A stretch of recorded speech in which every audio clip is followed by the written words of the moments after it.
नमस्ते all of you. आप सभी को हमारी आवाज स्पष्ट सुनाई दे रही है? स्क्रीन आ रही है? ओके। आप सभी का स्वागत है आज के इस योग सूत्र की विशेष कक्षा में। आज की यह तीसरी कक्षा है और इस तीसरी कक्षा में हम सभी योग सूत्र के कुछ विशेष रहस्यों को समझने के लिए बैठे हैं आज के इस स्वाध्याय के क्रम में। आइए इस कक्षा का आरंभ करते हैं। दोनों हाथ ज्ञान मुद्रा में कर लें, आंखें सहजता से बंद कर लें। मन को शांत स्थिर होने दें, सहज होने दें। अपनी पूर्ण मन स्थिति को आज के योग सूत्र को सहज रूप से धारण करने, समझने और जीवन के रूप में सहज मूल्यों को अपने जीवन में अपनाने का सहज प्रयास, उसके लिए एक सहज संकल्प हम सभी के मनो मस्तिष्क में ईश्वरीय चेतना हम सभी को प्राण बल, मनोबल, आत्मबल से भरे, जिसके परिणाम से हम सभी एक सहज संकल्प को पूर्ण करने में समर्थ हो सकें। आइए इस पवित्र भावों के साथ ईश्वरीय चेतना का स्मरण करते हुए 3 बार दीर्घ ओम का उच्चारण एक साथ एक स्वर में। ओम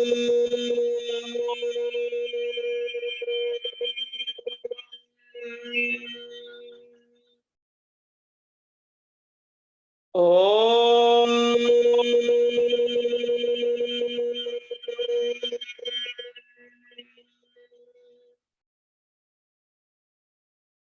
ओम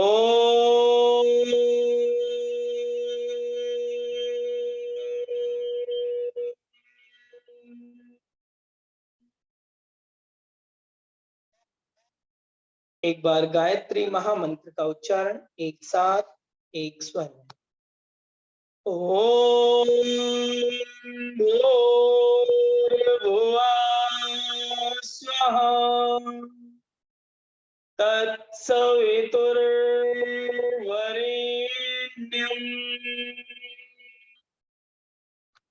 भर्गो देवस्य धीमहि धियो यो नः प्रचोदयात्।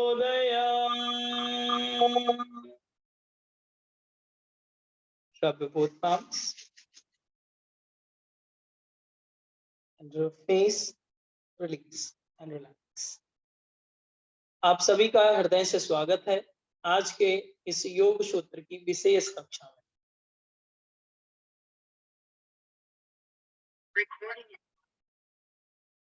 आज की विशेष कक्षा में हम सभी चित्त और वृत्ति को जानेंगे।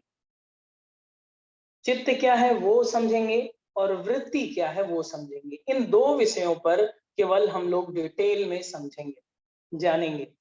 अब तक हम लोगों ने कुछ सूत्रों को भी पढ़ लिया है। हम लोगों ने पहले सूत्र, दूसरे सूत्र, तीसरे सूत्र, चौथे सूत्र, पांचवें सूत्र, कहां तक गए हैं? 5 सूत्रों को। यस। वृत्तियों के प्रकार जान लिए हैं। छठे, सातवें, जितना भी सूत्र पढ़ा हो, अभी फिर से वापस आ जाइए दूसरे सूत्र पर, योगः चित्तवृत्ति निरोधः। तो योग को हम लोगों को पता है कि योग क्या है, सभी को क्लियर हो गया है योग सूत्र में कि योग, किस योग की बात किया है महर्षि पतंजलि ने। महर्षि पतंजलि ने किस योग की बात किया है ये हम लोगों को अभी तक क्लियर हो गया है पिछले 2 सेशंस में, जो हम लोगों ने जाने हैं, सुने हैं और समझे हैं। किस योग की बात हो रही है? समाधि वाले योग की बात हो रही है, समस्या के समाधान की बात हो रही है। तो समस्या के समाधान को जाने और उसके पद्धतियों को जाने, चित्त को जाने, वृत्तियों को जाने, या योग को समझें, या फिर अष्टांग योग को समझें, यम नियम आसन प्राणायाम प्रत्याहार धारणा ध्यान समाधि को समझें, तो उससे पहले दूसरे सूत्र को पुनः इसका अध्ययन करेंगे, अध्यापन करेंगे, जानेंगे और समझने का प्रयास करेंगे कि जो दूसरा सूत्र है योग चित्त वृत्ति निरोध। योग, चित्त, वृत्ति और निरोध, इन शब्दों में क्या रहस्य है? तो योग तो अब तक हम लोगों को समझ में आ गया है कि योग समाधि है। समाधि अर्थात समस्या का समाधान। ठीक है, समाधि अर्थात समस्या का समाधान, वो पता हो गया है। चित्त क्या है, ये आज का प्रश्न है। वृत्ति क्या है, ये आज का प्रश्न है। निरोध भी थोड़ा सा समझ लेंगे। निरोध मतलब टोटली अलग अवस्था है, बिल्कुल एकत्व की अवस्था है, समाधि की अवस्था है, लक्ष्य को प्राप्त करने की बात है, तो उसको भी ज्यादा समझने की जरूरत है। जब लक्ष्य पाएंगे तो समझ ही जाएंगे, तो निरोध को भी ज्यादा नहीं समझना है। आज का विषय ये है कि हम लोग चित्त को और वृत्तियों को समझ, ठीक है। सभी लोग अपने पास पानी रखें पीने का, आपको प्यास लग सकती है इसलिए, ये चित्त और वृत्ति का कोई संबंध नहीं, ठीक है। पानी रखिए, कभी कभी प्यास लग जाती है, अभी गर्मी का सीजन प्रारंभ हो रहा है, तो आप पानी जरूर रखें। और सभी लोग कैमरे को ऑन रखें प्लीज, हमें अच्छा लगता है आप लोगों के चेहरे को देख करके, ऊर्जावान चेहरे को देख करके अच्छा लगता है। आप कहीं कोई मसूरी में होगा, कोई नैनीताल में होगा, तो हम वहां है तो नहीं, लेकिन अनुभव तो कर ही सकते हैं आपको देखकर। आप अपना सुख तो बांट ही सकते हैं, दुख तो बांटते ही नहीं है आप। ओके, लंच कर रहे हैं, अरे तो हम खाना थोड़ी खा लेंगे, आप कैमरा ऑन रखिए, देखिए आप कैसे लंच करते हैं। योगा से जुड़े हुए हैं, योग आपके जीवन में है, तो देखना चाहिए कि लंच इंसानों तरह की तरह करते हैं या जानवरों की तरह, ये भी दिखना चाहिए पूरा टोटल ट्रांसपेरेंसी के साथ। कैमरा इस तरह से ऑन रखिए। अभी भी कुछ लोग अभी कैमरा बंद किए हैं कि रुक जाइए, अभी बंद ही रखते हैं। अच्छा देखिए, इसके पीछे का भाव क्या है, हमारा इतना बड़ा बड़ा लेक्चर होता है कैमरा ऑन करने के पीछे। देखिए, कैमरा ऑन कर देते हैं तो आप सजग हो जाते हैं, और कैमरा ऑन करना और योग आपके जीवन में घटित करना मुझे सिमिलैरिटी लगती है। जैसे फॉर एग्जांपल मेरे साथ, अभी मैं कैमरे को बंद कर दूं तो ऐसे बैठूं या अभी यहीं पर लेट जाऊं, इतना तो अभ्यास है ही कि आपको ध्यान करा सकता हूं, लेटे लेटे भी करा सकता हूं कि नहीं। तो एक अनुशासन के साथ बांधने के लिए जरूरी है कि आप कैमरे को ऑन रखिए, सचेत रहना अपने जीवन के प्रति भी, और जो सामने वर्तमान में घटित हो रहा है उसके प्रति भी। दूसरी कोई प्लानिंग ना हो। आज अगर आप चित्त को समझ जाएंगे तो कैमरे को ऑन करना नहीं भूलेंगे कभी। चित्त जैसे ही आपको समझ में आएगा, वैसे ही आपको क्लियरिटी आ जाएगी कि क्यों जरूरी है, मैं क्यों इस तरह से बोल रहा हूँ, चित्त से संबंधित है। अब आते हैं चित्त पर कि चित्त क्या है। ग्लास एक दिख रहा है मुझे, ये देख रहे हैं, ग्लास में कुछ पानी भरा हुआ है, और मैं अभी 2 साल पहले सोमनाथ के दर्शन करने गया था। Voice not clear? ओहो, क्लियर? रक्षा जी क्या नहीं क्लियर? तो रक्षा जी अपना डिवाइस चेक करें प्लीज। और सभी को क्लियर है ना? यस, ठीक है। तो देखिए, हमारे हाथ में ग्लास है, इस ग्लास को हम अपने हिसाब से इसको कहीं भी ले जा सकते हैं, और इसको पी सकते हैं, इसको फेंक सकते हैं। इस जल का उपयोग हम अपनी आवश्यकता अनुसार, अपने स्वभाव अनुसार उपयोग कर सकते हैं। लेकिन जल इतना ही नहीं है, जल इतना ही नहीं है। पूरे अर्थ की अगर बात करें तो कितना है, जल की मात्रा कितना है? 70% अराउंड, ओके, इतना ही लगभग होगा। तो पृथ्वी का 70% भाग जल से बना हुआ है। मतलब इस ग्लास को अगर पूरा जल मान लिया जाएगा तो ये हम सबकी मूर्खता होगी। तो ये पूरा जल नहीं है, जल का एक विशेष विराट बृहद स्वरूप है। मतलब अगर जल, इस ग्लास के जल को आप चित्त मान लीजिए अभी, और महासागर को, जो महासागर है, अरब महासागर को हमने देखा है अपनी आंखों से, सोमनाथ गया था मैं, तो अरब महासागर के जल की राशि को देखेंगे आप, तो वो क्या है, उस चित्त को ईश्वर समझ लीजिए, उस चित्त को समाधि की अवस्था समझ लीजिए। अब इस जल राशि को उसमें मिलाने का काम, तो ये बीच में क्या है? कांच का ग्लास, मिट्टी का ग्लास, पीतल का ग्लास, लोहे का ग्लास या किसी भी चीज का आवरण है और उसमें पैकेट में बंधे हुए एक चेतना है आपकी। तो ये जो आपके एक ग्लास में चेतना है, ये आपकी चेतना है, व्यक्तिगत चेतना। इसे क्या कहेंगे? व्यक्तिगत चेतना। जो पूरे महासागर की हम लोगों ने कल्पना करी है, वो समष्टिगत चेतना है। तो ये चेतन है, वो पराचेतन है, जो विशालतम रूप में, उसी में मिलने की बात हो रही है। ठीक उसी प्रकार से जैसे कि आप चाय बहुत पीते हैं, चाय पसंद भी है, अब ज्यादा समझ में आएगा।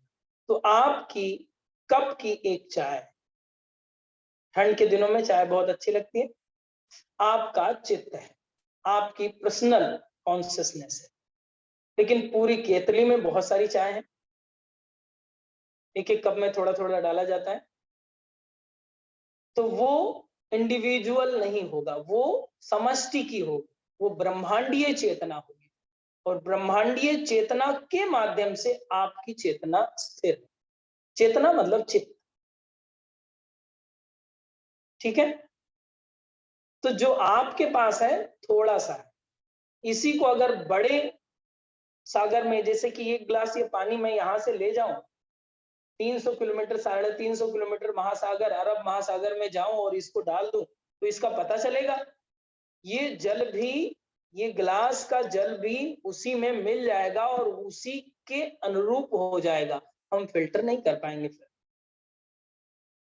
उसी के अनुरूप हो जाएंगे। अब इस जल को क्या अनुभूति हो रही है उसमें मिलकर, ये थोड़ी बता पाएगा। तो समाधि की अवस्था में आप व्यक्त भी नहीं कर सकते हैं। इसी को चित्त कहते हैं। अब वृत्ति को समझ लीजिए, बहुत आसान है और इसको है बहुत आसान, इसको डिटेल में हम लोग आज पढ़ने वाले हैं। वृत्ति मतलब क्या होता है? 3 प्रकार की वृत्तियां, 3 प्रकार से पहले इसे डिवाइड कर दीजिए, सात्विक, राजसिक, तामसिक। और इन वृत्तियों को दूर करने की जो बात है, तो वो वही है, ना आपकी वृत्ति सात्विक हो, ना राजसिक हो, ना तामसिक हो, त्रिगुणातीत हो जाए। ईश्वरीय चेतना क्या है? त्रिगुणातीत है, न वो सत्व है, न रज है, न तमस है, वो त्रिगुणातीत है। तो उस स्थिति में आपकी चित्त स्थापित हो जाए, आपकी चेतना उस स्थिति में आ जाए, तो बात बन जाएगी। अब ये कैसे होगा? इसके लिए पूरा योग है, और उसको समझने के लिए कि भाई हम किस स्टेट में हैं, किस स्थिति में हैं, तो उसके लिए चित्त की अवस्थाएं बताई गई। वो 5 अवस्थाएं बताई गई हैं: मूढ़, क्षिप्त, विक्षिप्त, एकाग्र, निरुद्ध। तो 5 अवस्थाएं बताई गई हैं कि इसमें डिक्लेयर हो जाएगा कि आपका कैमरा क्यों बंद होता है। रियली यहां पर आपको डिक्लेयर हो जाएगा कि आपका एक्चुअल में कैमरा बंद हो रहा है, तो क्यों? उसका कारण क्या है? यहाँ पर यह भी डिक्लेयर हो जाएगा कि आप मूढ़ की स्थिति में हैं, क्षिप्त की स्थिति में हैं, विक्षिप्त की स्थिति में हैं, एकाग्र की स्थिति में हैं या निरुद्ध की स्थिति में। बहुत सारे लोग सावधान हो गए। रियली इसी में ये डिक्लेयर हो जाएगा कि आप किस स्थिति में हैं।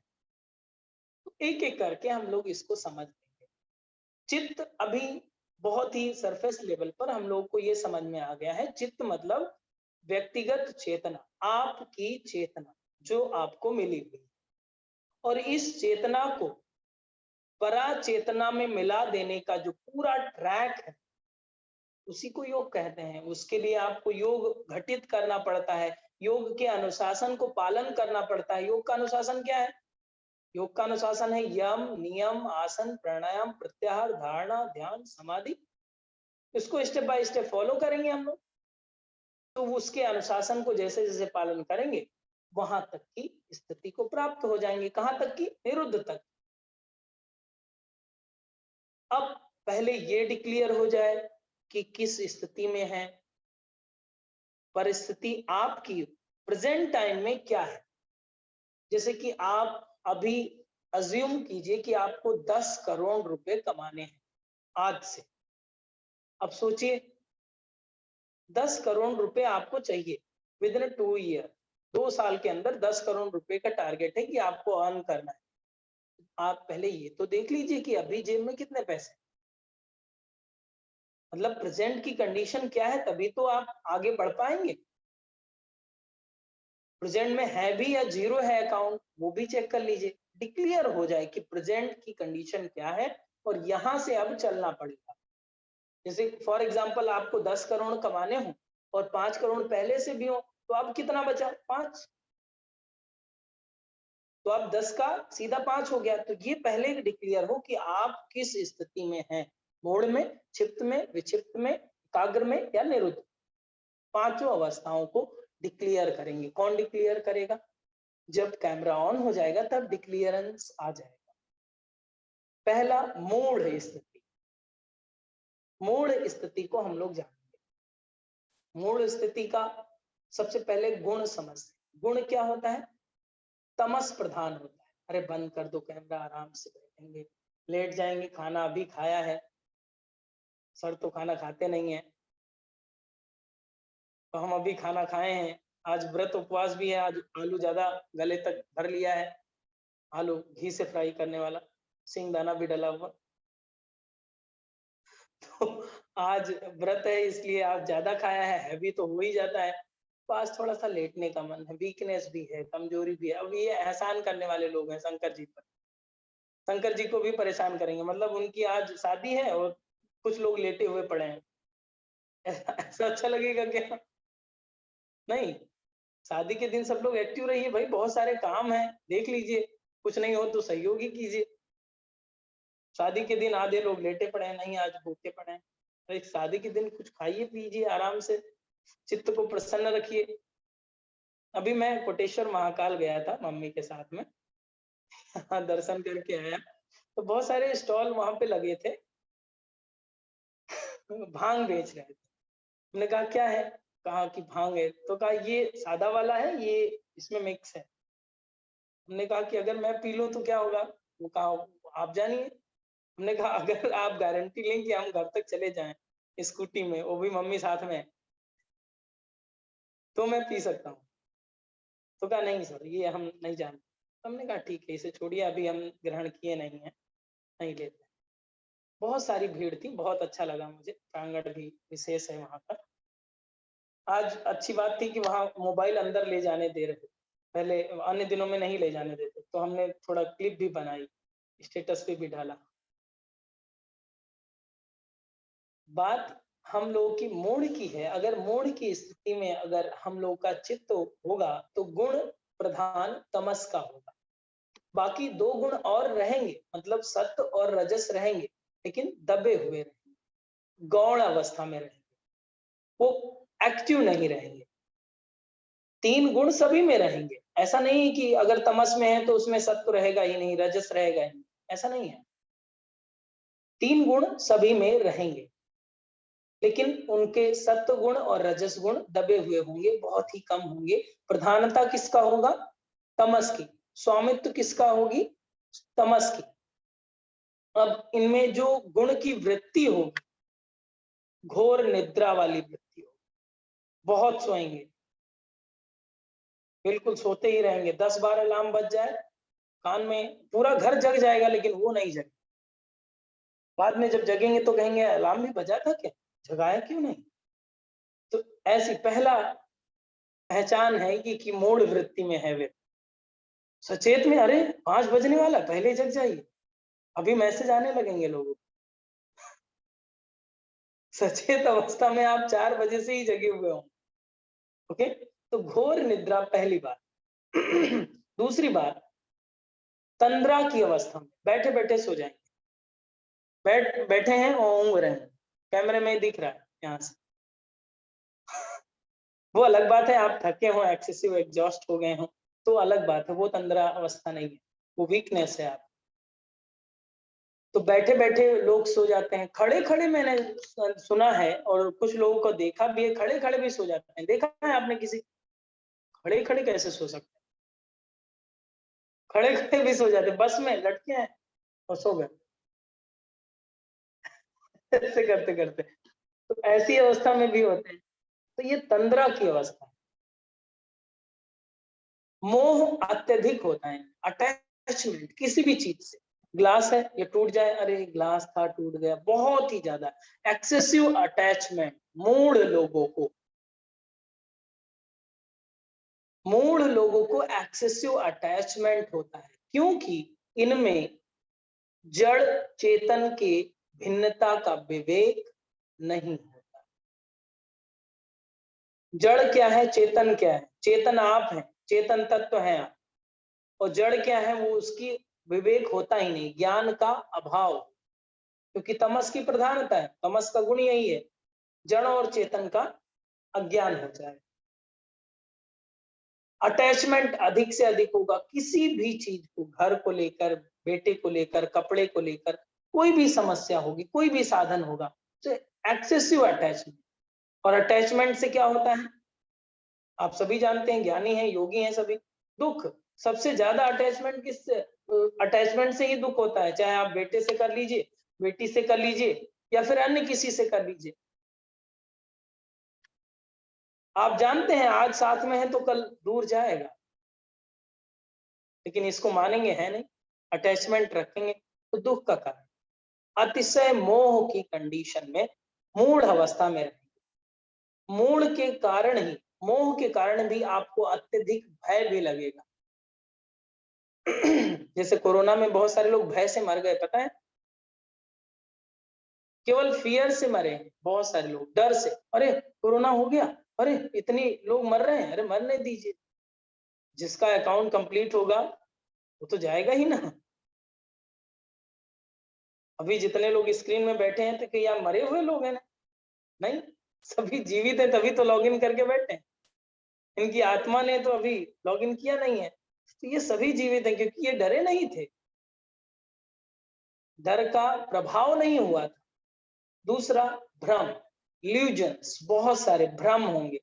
करूं नहीं करूं, द्वंद की स्थिति में होंगे, जाऊं नहीं जाऊं, ये करना है ये नहीं करना है, तो बहुत सारे भ्रम होते हैं।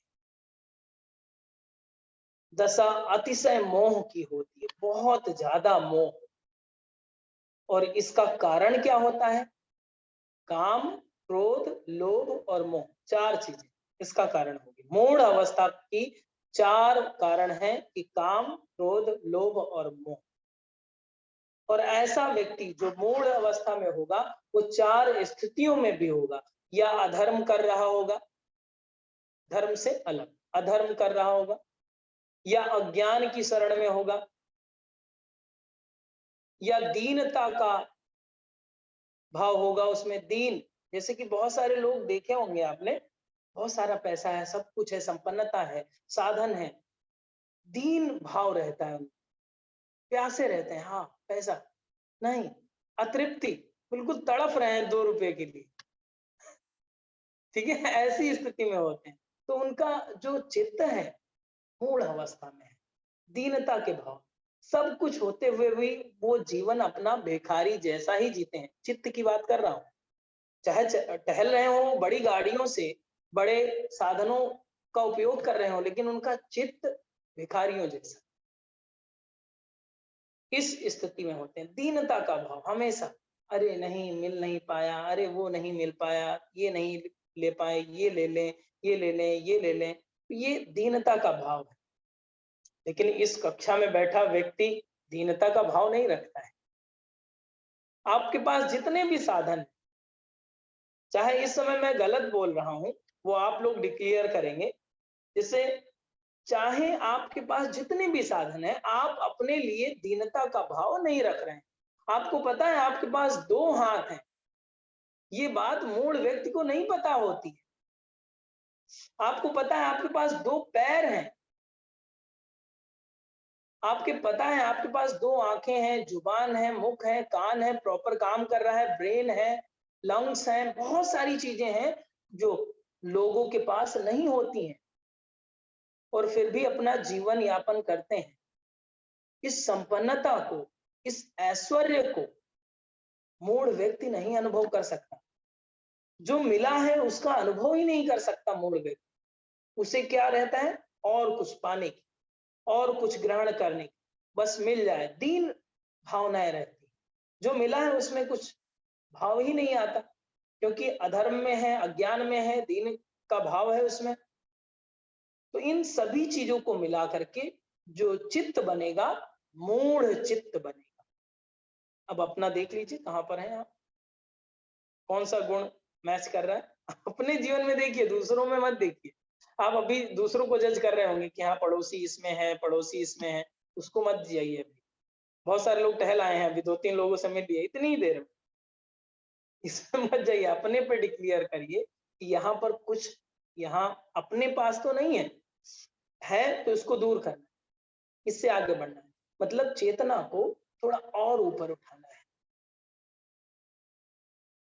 ठीक उसी तरह से मूढ़ अवस्था में आप अनुभव करते हैं, जैसे कि, और इस मूढ़ अवस्था में व्यक्ति बहुत ही अस्थिर रहता है, चंचल रहता है, बहुत ही अस्थिरता रहती है। तमस में है फिर भी अस्थिर है, शांति नहीं मिलेगी कभी। दीन भावना होने पर किसी को शांति मिली है क्या? नहीं, शांति नहीं मिलती। इंटरनल पीसफुलनेस कभी मिल ही नहीं सकती, कभी नहीं मिलती। अब यहां से थोड़ा सा ऊपर उठे, दूसरी अवस्था जो चित्त की है, क्षिप्त अवस्था। क्षिप्त अवस्था में क्या होगा? ये रजस प्रधान होती है, सत्व और तमस गौण होते हैं इसमें।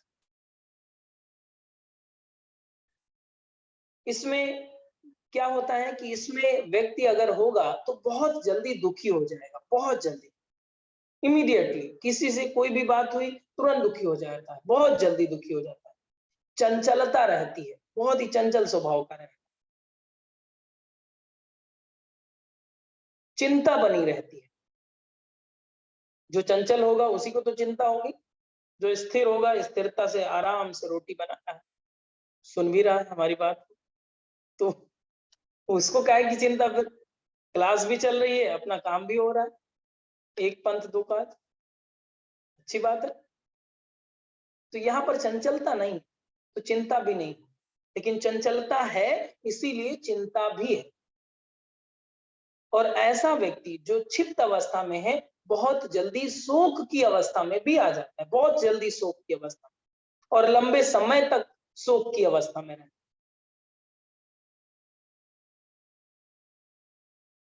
और यहाँ पर एक और पहचान है कि इस अगर क्षिप्त अवस्था में व्यक्ति है तो सांसारिक कामों में उसकी प्रवृत्ति होती है। सांसारिक कामों, दिखावा, फोटो, कैमरा, सेल्फी, अखबार में नाम आ जाए, टीवी पर आप आ जाए, ज्यादा फेमस हो जाए, ज्यादा लोग जान जाए आपसे। ये सांसारिक कामों में भोग वृत्ति, इसमें रस मिलता है, इसमें आनंद मिलता है। आप हमारी तरफ देख रहे हैं, आपके सोच रहे हैं हाँ हम ही यही कर रहे हैं। ऐसा नहीं है, हमारा उद्देश्य अलग है। हमारा उद्देश्य है कि एक सकारात्मक विचारधारा को विस्तार दें। तो इस तरह से सांसारिक कामों में आप भोग वृत्ति होती है, और इसका जो निमित्त होता है, पहले में क्या था? पहले में काम, क्रोध, लोभ, मोह था। यहां पर राग और द्वेष, राग और द्वेष। यहां पर जो भी व्यक्ति होगा दूसरों से खुशी ढूंढेगा, दूसरों में दुश्मनी भी ढूंढेगा, अप्रसन्नता का भाव भी दूसरे में देखेगा। क्या उनके पास नहीं जाएंगे, वो बहुत गंदा बोलते हैं, ठीक है, द्वेष कर लिया। वो बहुत अच्छा बोलते हैं, उन्हीं के पास सुनेंगे, तो राग कर लिया। तो राग और द्वेष की स्थिति में होता है, इसमें जो निमित्त होगा राग और द्वेष। और इसी अवस्था में जब व्यक्ति होगा तो ये पेंडुलम की स्थिति में होगा। रजस की प्रधानता में कभी ज्ञानी बन जाएगा, कभी अज्ञानी बन जाएगा, कभी बहुत ज्यादा ज्ञानी, कभी बहुत ज्यादा अज्ञानी, कभी बहुत ज्यादा अधर्म कर लेगा, कभी बहुत ज्यादा धर्म कर लेगा, कभी दीनता की भावना में रहेगा, कभी ऐश्वर्य की भावना में रहेगा। तो ये पेंडुलम की स्थिति होती है, चित्त की अवस्था जो है पेंडुलम की अवस्था। कभी आपको लगने लगता है कि नहीं, संसार में ही सारे सुख संसार से ही मिल सकते हैं, ज्यादा शॉपिंग कर लें, ये सामान ले आए, ये फर्नीचर बदल दें, ये डेकोरेशन करवा दें, वो करवा दें, तो आप समझ जाइएगा चित्त अवस्था में है। कभी आपको लगता है नहीं, आंख बंद कर लीजिए, ध्यान ही सब कुछ है, याद आ गया आज 9:30 बज गए, क्लिक किया, रात्रिकालीन ध्यान, आज याद आ गया तो, लेकिन नहीं याद आया, चलो ठीक है, फ्री तो था, चलता रहेगा। तो वो कौन सी स्थिति है? आप अपने से ही देखिए, अपने पास ही देखिए कि क्षिप्त में है या किसी अन्य अवस्था में। चित्त की अवस्था है, एक समय के लिए संसार में, एक समय के लिए लगता है कि नहीं ईश्वर में, पेंडुलम की स्थिति में है। लेकिन मोड़ से तो अच्छा है, मोड़ से थोड़ा सा ऊपर की अवस्था है। फिर आगे की स्थिति क्या है? तीसरी अवस्था विक्षिप्त की। विक्षिप्त अवस्था में जो गुण होगा सत्व प्रधान हो जाएगा, इसमें रजस और तमस गौण हो जाएंगे।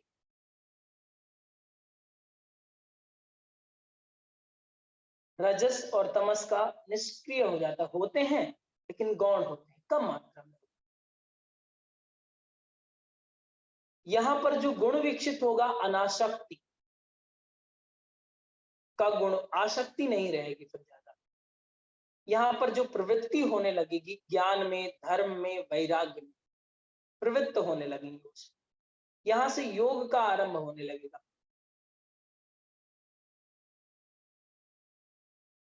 योग थोड़ा थोड़ा आपको समझ में आने लगेगा। तो ये विक्षिप्त की अवस्था हो,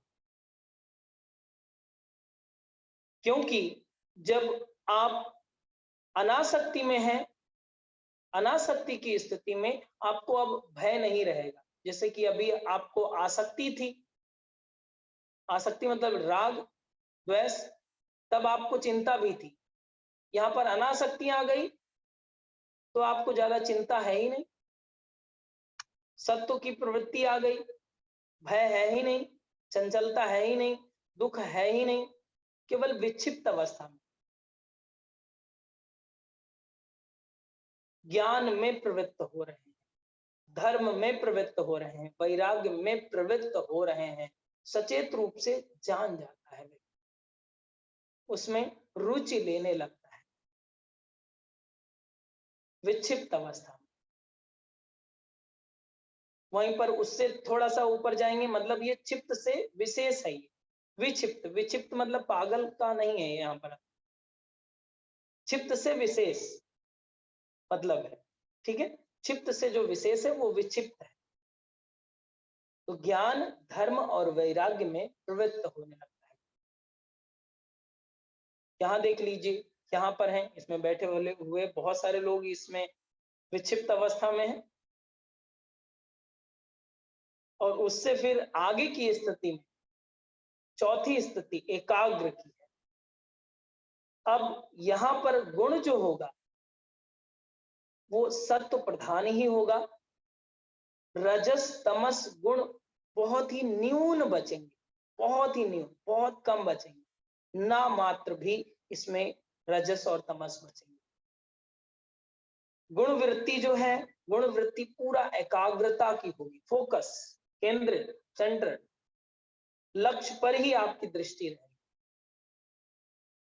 और यहाँ पर जो फर्स्ट लेवल का वैराग्य है, जिसे महर्षि पतंजलि ने अपर वैराग्य कहा है, पहले लेवल का वैराग्य आप में घटित होने लगेगा, जीवन में परिलक्षित होने लगेगा। उससे पहले विक्षिप्त में क्या था?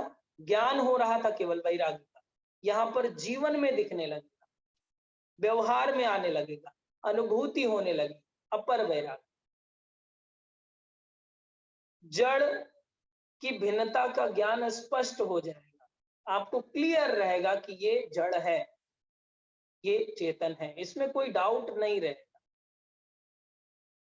कभी भी वो सांसारिक दृष्टि की तरफ से ज्यादा अटैचमेंट आएगा ही नहीं, नो डाउट। कोई भी जड़ और चेतन की भिन्नता जैसे हो जाती है, आप अटैचमेंट से मुक्त हो, अपर वैराग्य यहाँ पर आने लगा। और फिर निरुद्ध अवस्था में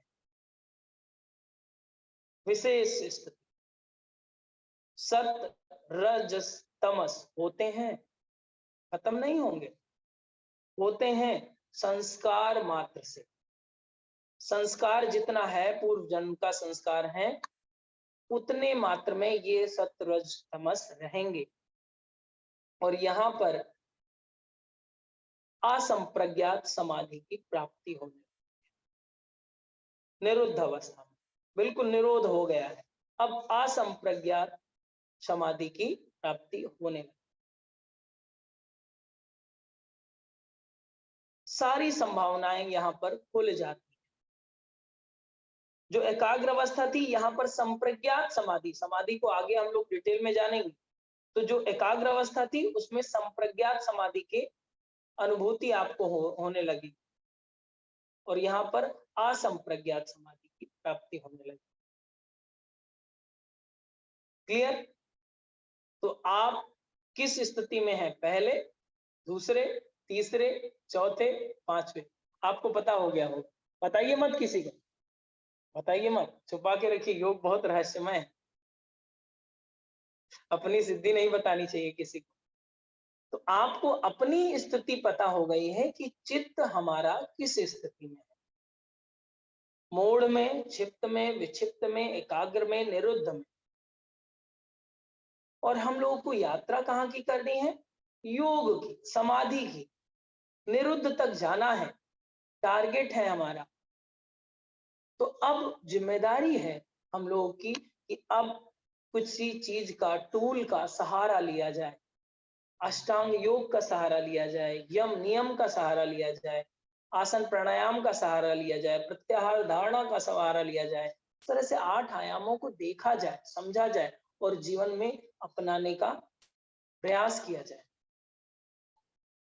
ऐसा नहीं है आप मूढ़ स्थिति में है, चित्त स्थिति में, विचित्त स्थिति में है तो ये किसी कोई संत ही करेगा, ऋषि ही करेगा, नहीं। आप जिस स्थिति में है, जिस अवस्था में है, जहां भी है, वहीं से यात्रा आरंभ हो सकती।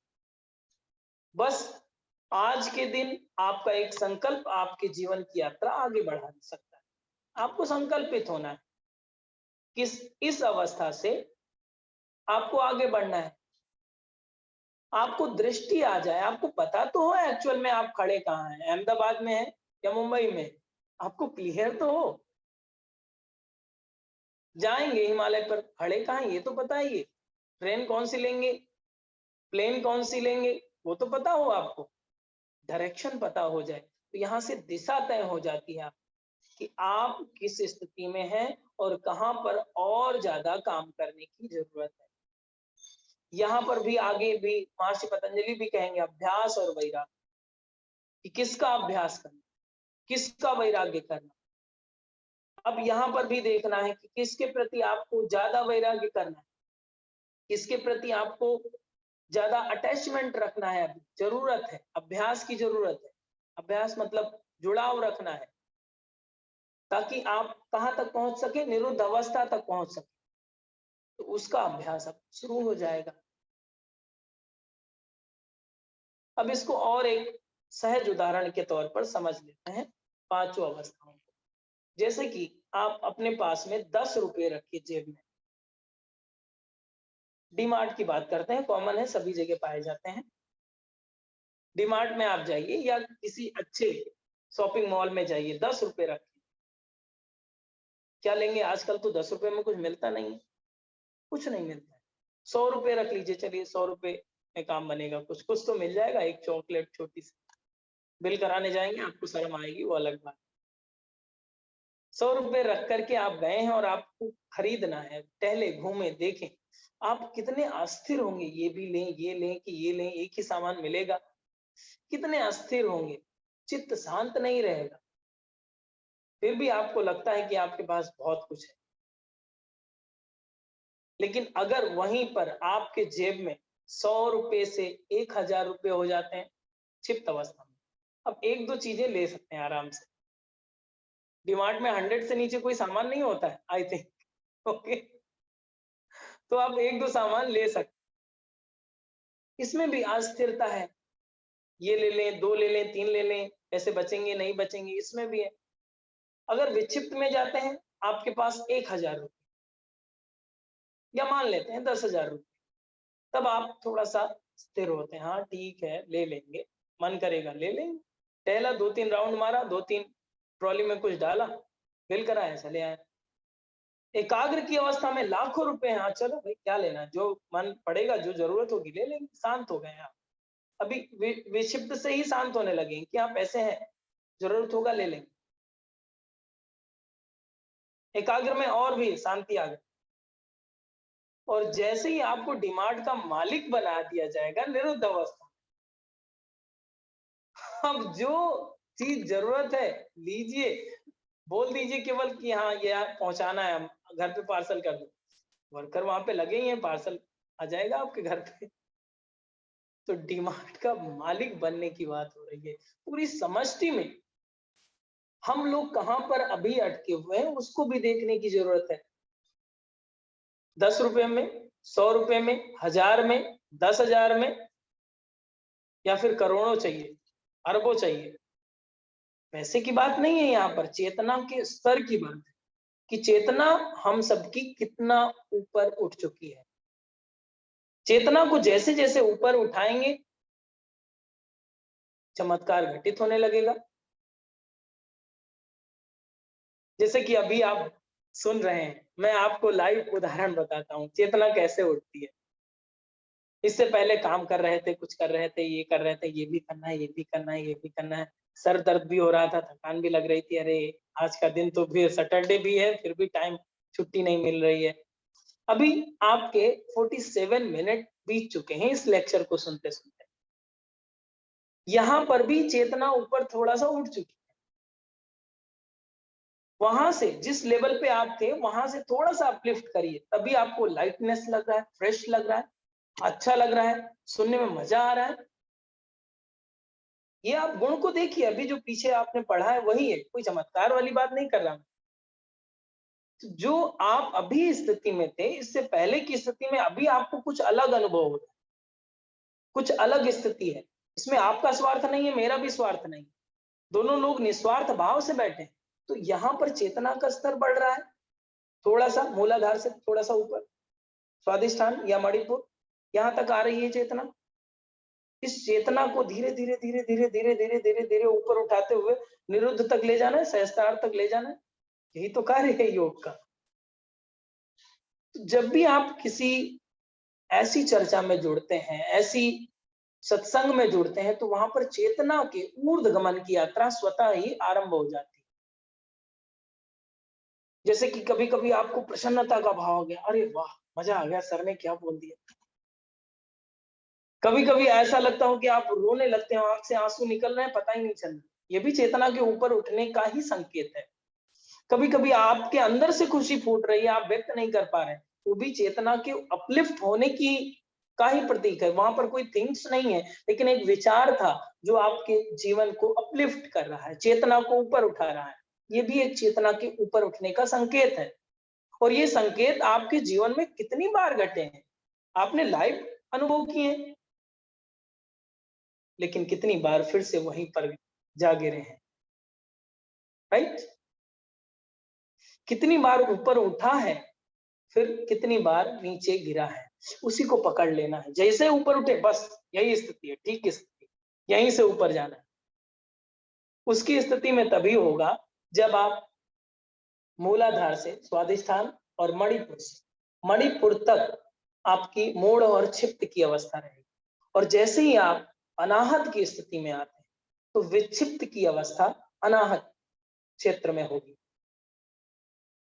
फिर जैसे ही आप विशुद्धि और आज्ञा पर जाते हैं, एकाग्र की अवस्था आने लगेगी। और जैसे ही अल्टीमेट ट्रैक को तय करते हैं, निरुद्ध की अवस्था आ जाए।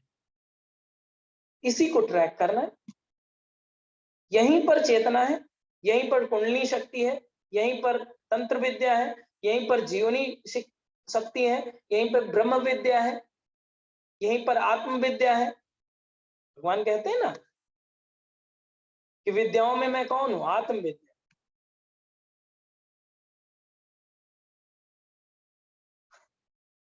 रक्षा जी रेफरेंस भी बता रहे हैं। ब्रह्म विद्या के रूप में, आत्म विद्या के रूप में जो श्रेष्ठ चीजें हैं उसमें इष्ट है, आराध्य है, उसी में मर्ज होने की बात हो रही है। सभी चीजें, ट्रैक बहुत सारे हैं, आप कहीं भी जाइए मर्ज उसी में होगा। इसमें? सागर में। इस ग्लास पानी को सागर में ही मिलना है, बस उद्देश्य वही है। आपकी केतली की चाय को कप में ही आना है, और कप से फिर कहां से आना है? पेट में। तो वो चेतना का स्तर है कि व्यक्तिगत चेतना जो हम सभी की है, इसको हम लोग क्लियरिफाई करें कि हमारा चित्त अभी किस अवस्था में है। मूढ़, क्षिप्त, विक्षिप्त, एकाग्र या निरुद्ध। इसका अभ्यास करना पड़ेगा, रातों रात चमत्कार नहीं होगा। और इस कक्षा में तो बिल्कुल चमत्कार नहीं होगा। अच्छा जरूर लग रहा होगा लेकिन चमत्कार नहीं होते हैं इसमें। आपको अभ्यास आपको करना है, प्रैक्टिस आपकी। किस तरह से आपको राग करना है, किस तरह से द्वेष करना है, आपके जीवन में राग द्वेष कितना है, अटैचमेंट डिटैचमेंट कितना है, तुरंत किस तरह से द्वेष हो जाता है, तो उसको अब धीरे धीरे कम करना है। कितना गति है, कितना चंचलता है। चंचलता केवल ज्यादा तेज चलने से ही नहीं होती, ज्यादा तेज बोलने से ही नहीं होती, चंचलता आपके विचारों में भी होती है। अभी इसी कक्षा में बैठे बैठे लोग कितने किलोमीटर की यात्रा कर चुके हैं आपको पता है? यहाँ भी गए होंगे, इनके पास भी गए होंगे, एक ही लाइन बोलते ही इनके पास भी गए होंगे, इनके पास भी चेक किया होगा, हाँ आपके पास चित्त में है, विक्षिप्त में है, एकाग्र में है, निरुद्ध में है, सबसे पूछा होगा। यही बात इंटरनली करनी है, अपने से पूछना है, आपका चित्त किस अवस्था में है। आज महाशिवरात्रि के पावन दिवस पर केवल इतना चिंतन करिए, चित्त किस अवस्था में है और हम इसको किस तरह से चेतना के उत्थान की यात्रा को तय कर सकते हैं। आपको अंदर से संकल्प भी जगेगा और आपको अंदर से विचार भी आ जाएगा कि इसका ट्रैक क्या होगा, करना क्या है। किसी बाबा की जरूरत नहीं है आपको, किसी मार्गदर्शक की जरूरत नहीं है आपको। आपको इंटरनली इंट्यूशन आ जाएगा कि इस पर किस तरह से काम करना है। जितना भी आप जानते हैं आपके लिए पर्याप्त है, तो उसको आपको सुनना पड़ेगा, जानना पड़ेगा। आत्मविद, आत्मा की विद्या को सहज रूप से धारण करना पड़ेगा, उसको जानना पड़ेगा, अनुभव करना पड़ेगा और जीवन में अपनाना पड़ेगा। बस इतना ही है। वृत्ति, जैसे चित्त को हम लोगों ने इसको थोड़ा सा और डिटेल में जान लिया है, वृत्ति को जान लेते हैं। सात्विक, हमने पहले भी कहा, सात्विक, राजसिक, तामसिक, इसी से तीनों से ऊपर उठना, त्रिगुणातीत होना, मतलब वृत्तियों को दूर करना। भगवान क्या है? त्रिगुणातीत है। ब्रह्मांडीय ऊर्जा क्या है? त्रिगुणातीत है। तो तमस की स्थिति में जड़ चेतन का अज्ञान रहता है। पहला, तमस को अगर डिफाइन करना हो तो जड़ और चेतन का अज्ञान रहेगा।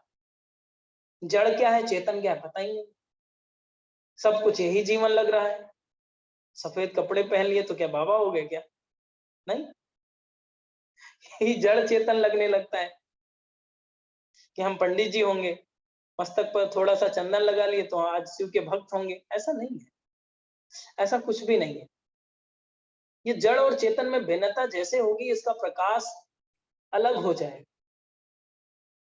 रजस में क्या होगा? जड़ चेतन में भेद तो होता है, लेकिन स्थिति और झुकाव किधर होगा? जड़ की तरफ, संसार की तरफ। झुकाव उसी तरफ होगा। जैसे कि अभी आप समझ रहे हैं और सोच रहे हैं कि हाँ जीवन को बदलना चाहिए, क्लास को केवल बंद होने की देर है। आपका झुकाव किधर हो जाएगा आपको पता है, राइट? यहाँ पर रजस गुण प्रधान है, जड़ और चेतन का भेद है, आप जानते हैं, आप जानते हैं सही क्या है गलत क्या है। कुछ हद तक इसी स्थिति में दुर्योधन भी था, जानता है धर्म क्या है अधर्म क्या है, वृत्ति कौन सी है। फिर सत्व प्रधान है, उसमें जड़ चेतन का विवेक ज्ञान क्लियर होता है, नो डाउट।